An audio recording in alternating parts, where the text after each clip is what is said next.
പപ്പുവിൻ്റെ അനിയല്ലടാ, എന്നിട്ടാണ് നീ അവനോട് ഇങ്ങനെയൊക്കെ? ഞാൻ കാണുമ്പോഴൊക്കെ നിങ്ങൾ തമ്മിൽ വഴക്കാണല്ലേ? എനിക്ക് അവനെ ഇഷ്ടമൊന്നുമല്ല. എല്ലാവർക്കും വീട്ടിൽ അവനാണ് ഇഷ്ടം.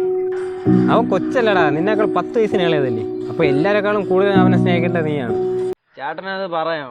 അവൻ ഭയങ്കര ശല്യമാണ്, എപ്പോഴും പുറകെ നടക്കും. ചേട്ടന് അരി ഉണ്ടായിരുന്നെങ്കിൽ ഇപ്പം അറിയായിരുന്നു. നിനക്കൊരു കാര്യം അറിയാം കണ്ണ, ഞാൻ ഏറ്റവും കൂടുതൽ സന്തോഷിക്കുന്നത് എപ്പോഴാണെന്നറിയാം? ഇവിടെ വന്നിരിക്കുമ്പോൾ, ഈ കളിസ്ഥലത്ത്. പണ്ട് നിന്നെ പോലെ ആയിരുന്നു ഞാനും. എനിക്കും ഉണ്ടായിരുന്നടാ ഒരു കുഞ്ഞനുജൻ.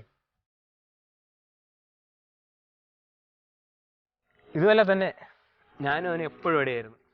ഞാൻ ചുമ്മാ ചെന്ന് അവനെ ഉപദ്രവിക്കും.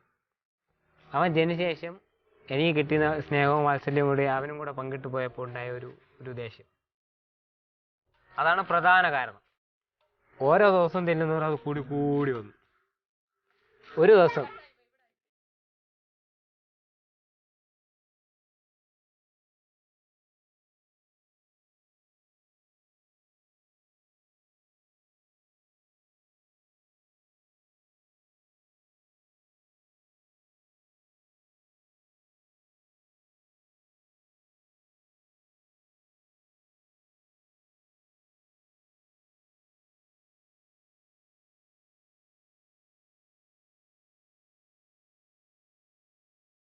അപ്പോഴാണ് ആ ഒറ്റപ്പെടുന്ന അവസ്ഥ എന്താണെന്ന് നമ്മൾ മനസ്സിലാക്കുന്നത്.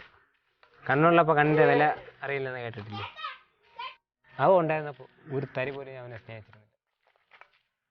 അവൻ നഷ്ടപ്പെട്ടപ്പോഴാണ് ശരിക്കും ആ വേദന എന്താണെന്ന് മനസ്സിലാകുന്നത്. ശരിക്കും ഒറ്റപ്പെട്ടു. കളിക്കാരുമില്ല, സംസാരിക്കാരുമില്ല, അടികൂടാരുമില്ല.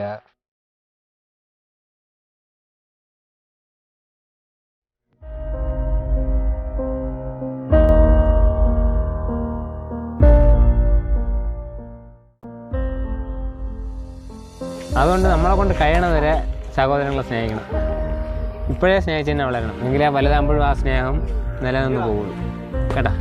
ശരി, പോയി അനിയനെ വിളിച്ചോണ്ടാ കളിക്ക് പോ.